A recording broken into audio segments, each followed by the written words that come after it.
उहुत्यञ्जातवेदसं देवं वहन्ति केतवाः दृशे विश्वाय सूर्यम् अपत्येतायवो यथा नक्षत्रायन्त्यप्तुभिः सूराय विश्वचक्षसे परिश्रमस्य केतवो विनस्मयो जलाङ्कनो भ्राजन्तो अग्नयो यथा करणिर्विश्वदर्शतो ज्योतिष्त्वदसि सूर्या विश्वमाभासि रोचनम् प्रत्यं देवानां विशः प्रत्यं उदेशि मानुषान् प्रत्यं विश्वं स्वदृशे येनापालतचक्षसा भुरण्यन्तञ्जनाङ्कनो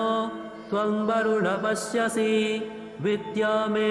शिरजस्पृथ्वमिमानो अक्तुभिः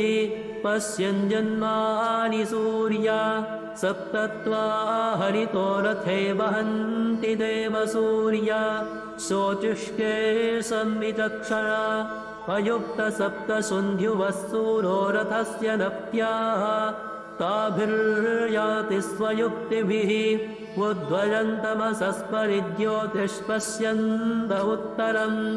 देवं देवत्रा सूर्यमगन्मज्योतिरुत्तमम् उद्यन्नद्यमित्रमः आरोहन्नुत्तरान् दिवम् रुद्रोगं मम सूर्यहरिमाणं